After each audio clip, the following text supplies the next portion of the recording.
Sa biyahe na ito, pumunta tayo na isa sa pinakamalinaw na ilog na napaliguan natin. Wala kang masasabi sa ganda at linaw ng ilog na ito. Sobrang excitement at challenging din ang magbiyahe dito. Dahil sa walang kamatayan na lubak-lubak, tatamaan ka ng inip at mapapatanong ka na lang ng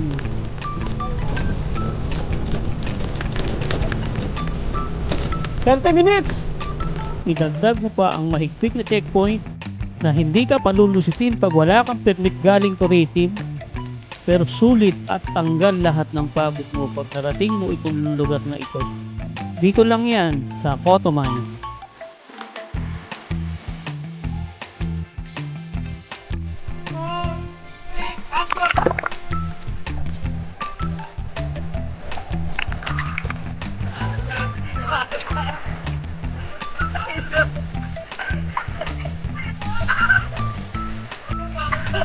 Ano ba bakbo ka na nga?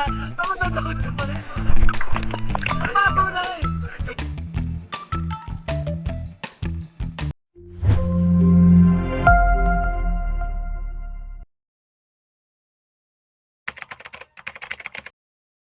Magandang gabi mga pads. Welcome to another video vlog na naman natin today.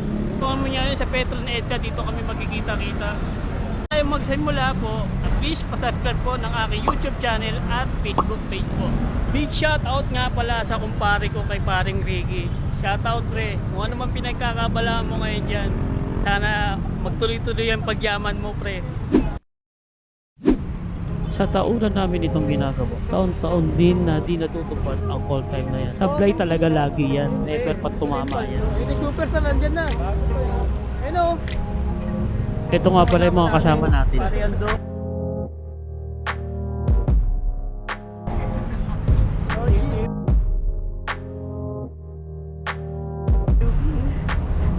Ay ko po natin.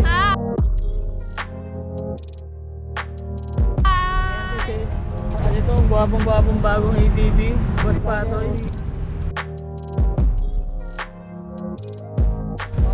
Ayun, bagong atikambal.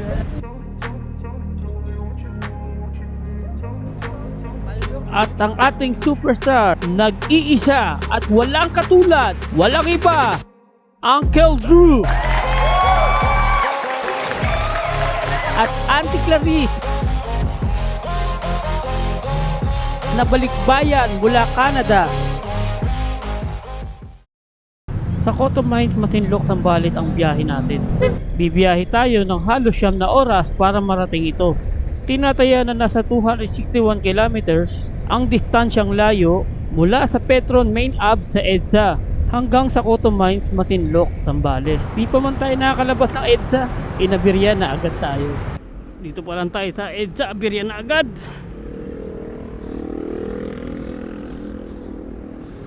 Umalas yung tali natin.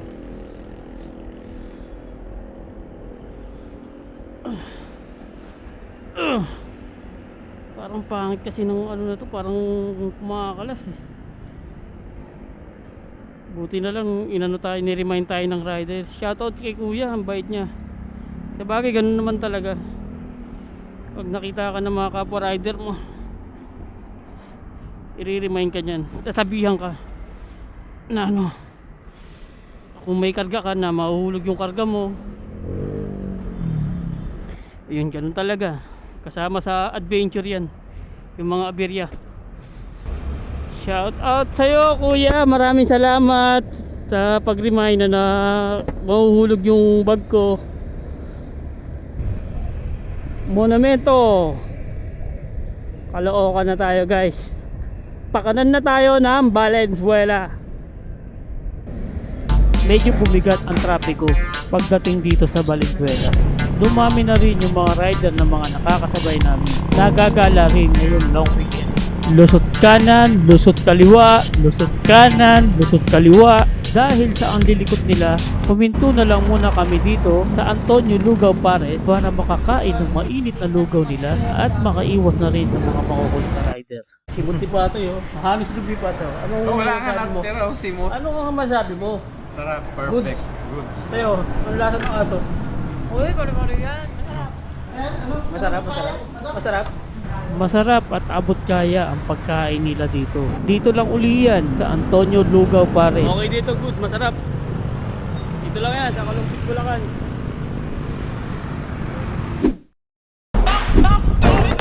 I love the chase and the hunt, and I set the pace when I'm running. I always take what I want. Dahil busog at tarantado, ginalaan ngayon.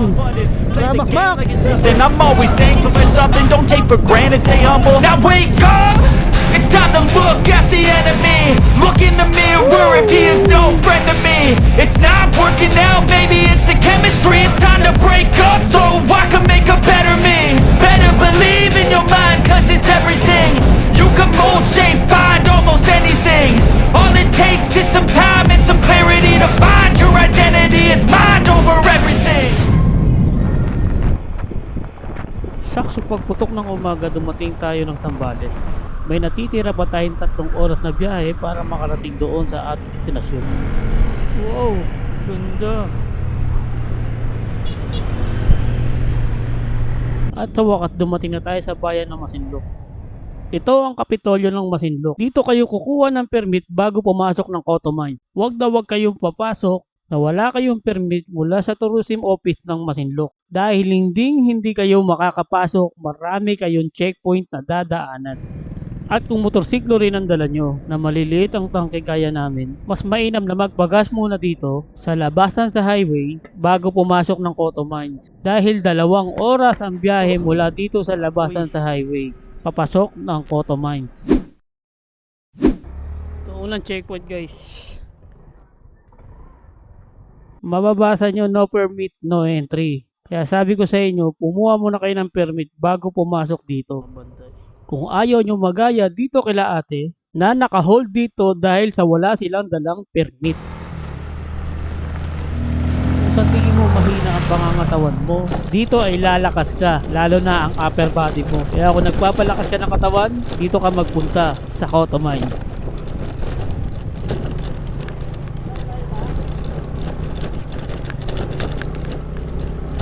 $30 minutes! 30 minutes! 30! 30!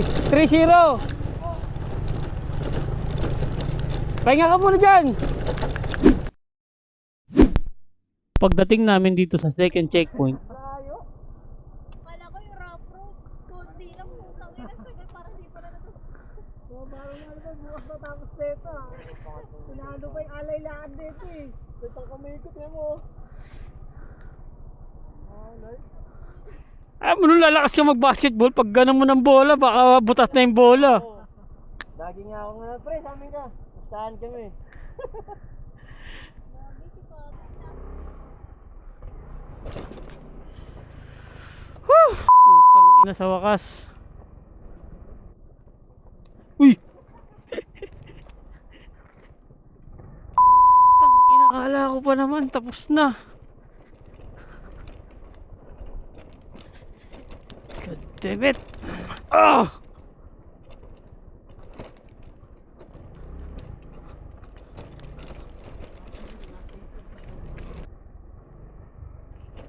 Sa wakas at dumating din. Ito na ang pinakahuling checkpoint. Yun, magandang gabi pa mga pad. Kagigising ko lang. Bagong ligo na rin. Dahil sobrang init. Inubos mo? Hindi na nakapag-vlog kanina. Gawa na sobrang pagod dahil puyat. Wala matulog. Okay na? Pre, buksan mo ito, pre. Oh, nagluluto na si pare Ando. Ano ulam natin pre? Adobo. Ha? Adobo tos ito iyo. Iyawin yun iyo. Pre, parang lumaki yung bicep mo ah. Parang lumaki yung bicep niya yung pare Ando. Kumusta naman yung ano kanina? Yung experience kanina? Pre, ha? Para kang nag-gym. Ano yun oh? Yung pigil? Yung pigil? Oo, kagigising ko nga lang. Sobrang bugbog na katawan ko eh. Hindi ko na malayan, gabi na. Gabi, sarap ng tulog mo ka kanina eh. Oh, hindi pa ako nabagsakan yung bag ni madam. Ang bigat-bigat nun. Bagsakan sa mukha, akala ko may sumuntok sa akin. Ulol! Oo. Ikaw Drew, kumusta naman experience kanina ng driving ano? Okay naman, yung kanang kamay ko. Mamagana. Tayo na Hindi para lumaki yung bicep ni pare Ando. Yung tattoo naman parang lumapat. Oo. Nel, Parang lumapad niya. Kahit anong ingay kanina, kahit mas maingay siya, di siya nagigising. Ay, ina. Pre, inano siya pre? Ginising siya ng tadhana. Bag daw eh. Pinalibag siya ng bag eh. Binalibag ka ng bag? Pero grabe talaga yung experience niya nina, no? Yung sa bato. Kung saan Tinalo yung General Lakar eh. Tinalo eh. medyo mahirap ang problema, may silang naman. Ay, ito kasi walang patid eh. Naiinip ka na nga eh. Tanong ka ng tanong, puta ka, tanong pa ng tanong, anong malapit. Hindi ko na nga tinitignan yung mapa ko eh. Walang hangganan eh. Susuko ka na eh, no? Eh nakakita ka Hindi, na, kasi nga- malamag na kalsada, ay okay na. Ang kailangan lang dito, Penitensya pag kasi. mahina yung braso mo, mahina yung grip mo, Ay, wala. lalakas. Paglabas mo rito, parang ka nag-training ng military. Di batay una ang bilis di ba? Nanakita yung hindi niya. Umatras Sabi ko may adventure bike ka, ba't tumigil? Sabi po rin, asan si Tatay? Kasunod natin wala na. Ano nanakit na yung ano niya. Nanakit yung bewang Hindi, yung kamay ko talaga yung kanan pre, wala na pre. Nahirapan na talaga ako mag Sabi ko nga sa'yo, paang gamitin mo. Antay ko sila. Kasi tagal-tagal nilang dumating eh. Sayang yung ano mo, hindi mo na-testing yung pagiging adventure ano eh. Yung pagiging rough road king ng ano mo eh. Ng... Si Pade, tangin na ayaw magpatalo kung sinuunahan yung mga nakamotor tsaka yung mga sasakyan Alin ba ron? Gago siyempre mo alikabok eh. Ano, kakain ka ng alikabok sa mga yun? Tingin na nun. Anong Unahan mo na yung LP. ano pipili mo? Hindi na sa may pababa. Bugbog na yung mga braso mo, kakain ka pa alikabok. Asan yung prinsesa ng masa? Gusto naman yung Disney princess. Ano Disney princess? Kakain na Disney princess. Ito pala yung Disney princess namin. Pakiserve nga dyan pre, isang buong luto na ba yan? Ipasok dun sa loob. Yan, ito yung tuna. Kahinan. O, pagkain na pre. Pasok mo ron. Kunin yung malaki pa may Oh, yan. Oh, yan. Siserve na ni pare yan to. Yan. Serving. Tubig.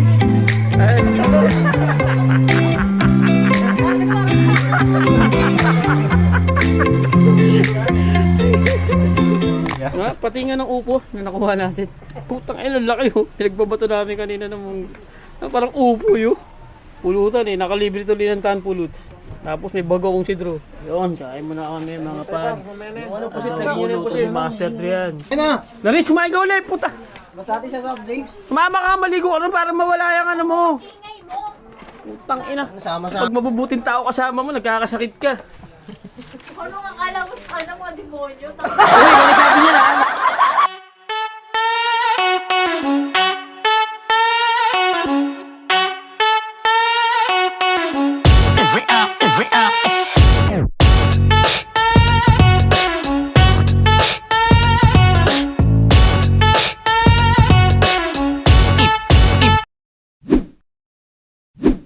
Yun, wawalwal muna kami. Ang ating kuchiklaris kung marunong ba talaga ito lumangoy. Putang ina to, kung paglalamayan ba ito o ano. Ang inabudulong ako sa gilid. Kung si Cristo mabubuhay sa linggo, ewan ko to kung anong mangyayari sa linggo po.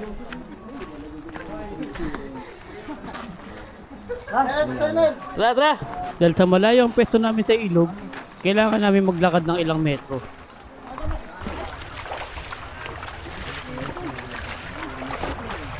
Linog, no? Chris, gago mababaw lang. Babaw lang, Clarice, oh. Kita mo yung bato Ang ganito yung pagbabaunan sa'yo eh. Pwede naman dito, no? Oo, dito, sabay itaw. Dito kami pumesto sa diving board area ng Cotomine. Okay.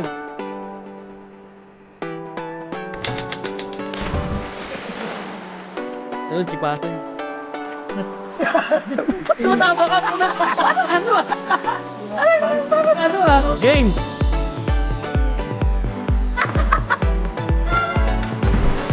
Basic? Ano?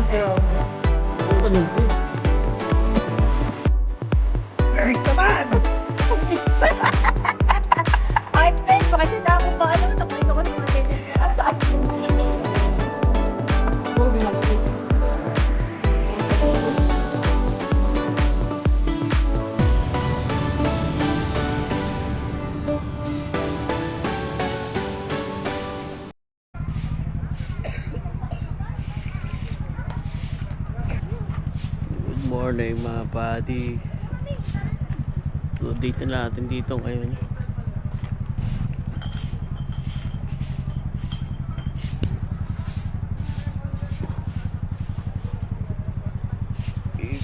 Ikot tayo mamaya. Tignan na natin kung ano yung mga ano dito sa Cotto Mines. Grabe, ang daming tao. Body.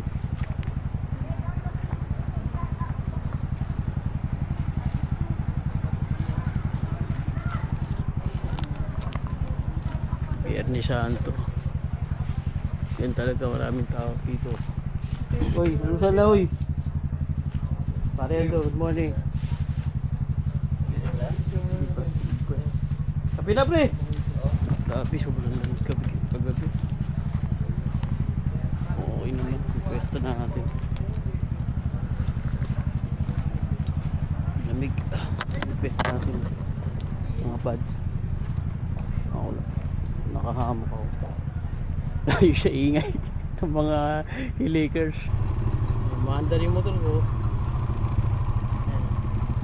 Naka-charge siya si cellphone ko. Low battery power bank. Wala kasing kuryente rito mga pads. Kaya yun ang problema rito.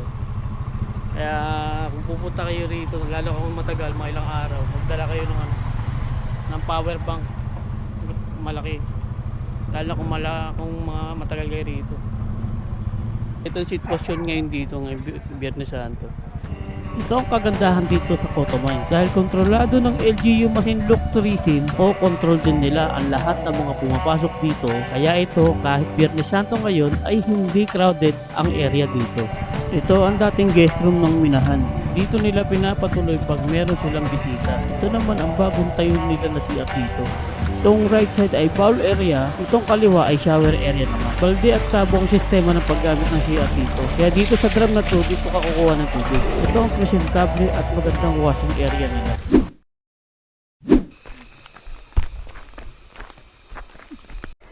Yan sa malapit. Diyan lang. Yan lang daw sa bungan. Ito na naman tayo sa... Malapit na ako eh. Ito na naman tayo sa dyan lang eh. Puta na, alam mo.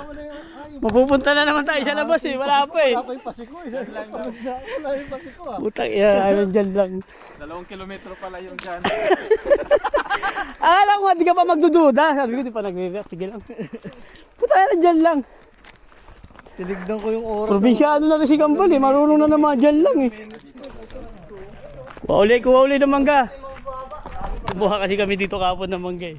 Eh, nang ginawa namin pulutan. Mamaya na pagbalik na, yun, tunong lulok. Di ba nga ba? Akala mo, sabi ko, ano yung upo? Puta grabe yun. Ang lalaki yun. Sa aming paglalakad, napansin ko ang mga lumang istruktura na ibabalik ka sa kahapon dahil sa luma nito. Mga pasilidad na abandonado, na inanay at nabulok, na quadrangle na maraming idinaos na okasyon na nakalikha ng magagandang alaala sa mga tao dito. Ito ang payak na pamayanan ng mga residente dito. Nakaramihan sa kanila ng mga naninirahan dito ay empleyado ng Cotto Mines. May public school din sila dito na pang elementarya at pang high school. May public market din sila dito na mala panahon pa ng Kastila.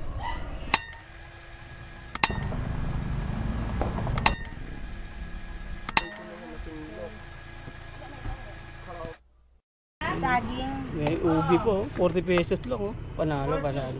Yun. Sa only 40 pesos, matitikman nyo na ang pinakamasarap na halo-halo Magiging 30 na lang. sa balat na sambales. Iba, tubig na lang kalahati. Cotto Mines. Gawa Cotto Mines. Ito may-ari. Ate, si ate. At sa ganda at sarap ng halo-halo, may nasa likod dyan na pinakamaganda ng siserve. Na ang magnanay kayo, magnanay po kayo? Magnanay? Walang discount. Ay, alam magnanay, sorry. Ano ba? Ate ko yan. Ay, baka matanda pa siya. Ang ganda mo naman matanda, Nay.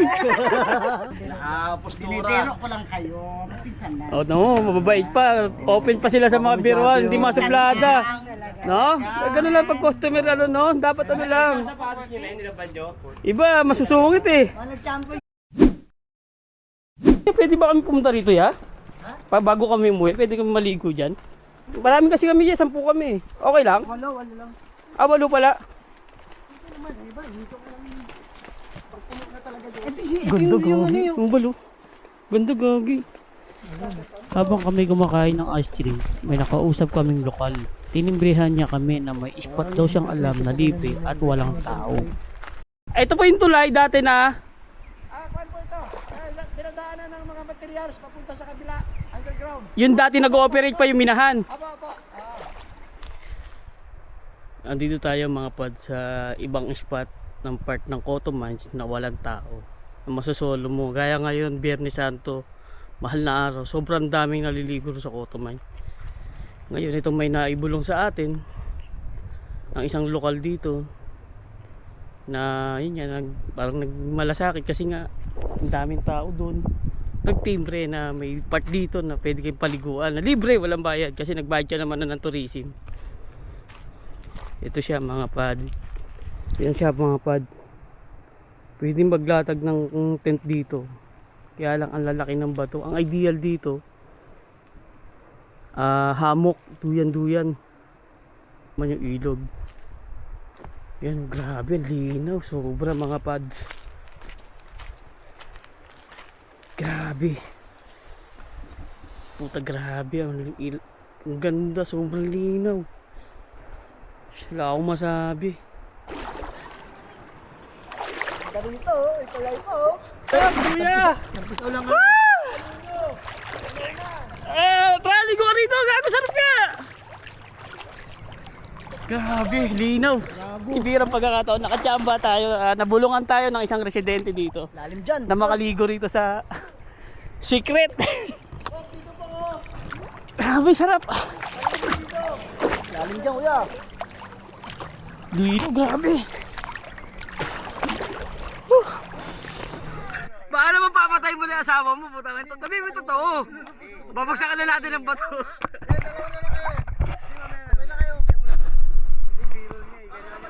Nagawa ka ng biro na kanya-kanyang eksena eh. Wait lang. Hindi mo ikaw artista. 1, 2, 3, action!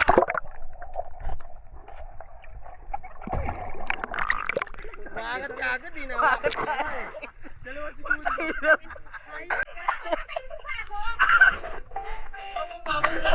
Ano ba ba ka na nga? Tamatagod ka pa. Babaw na eh!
Mahirap man puntahan ang lugar na ito.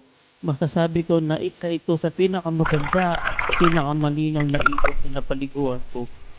Sobrang nakakapagod talaga papunta dito. Pero pag narating mo naman ito, sulit ang pagod mo.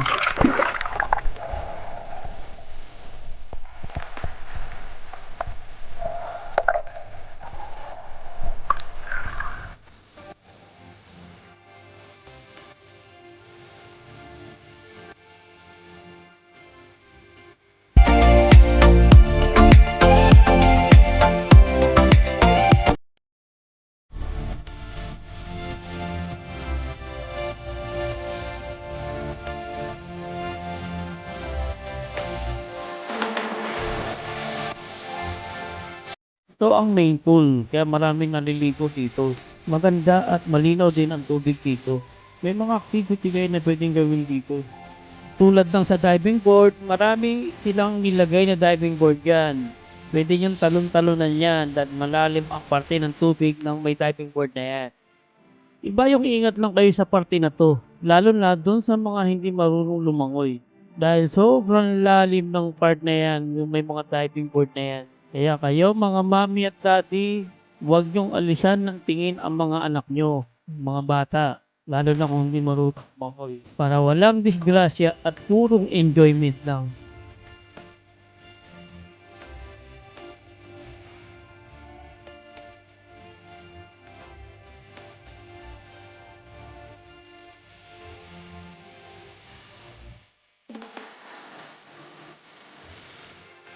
Nag-isa yan sa gitna hindi dahil sa malungkot siya. Kundi ninanamnam niya lang ang ganda ng Kotomine. Kaya maraming salamat sa iyo Kotomine sa pa-experience mo sa amin. Magawa na naman kami ng isang magandang alaala na dadalhin namin hanggang sa aming pagtanda. Salamat!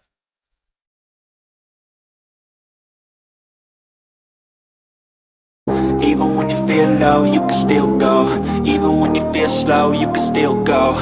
Even when there's no hope, you can still go. I never answer to no, man, I still go. Go, go, go, go, go, go, go, go, go, go, go, go, yo, go, go, go. Hustle hard, hustle every single day.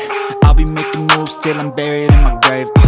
To the system, I don't wanna be a slave. I've been doing shit my way, or the highway. And in the driveway is a nice range. Cause I grind through the climb, I invite pain. You'll never hear me, bitch, nah, I don't complain. Just gotta flip the switch and you can go and obtain anything you want, anything you need. Your mind's got the key ingredient, it's belief. They'll deceive with the negativity, but I just slide right by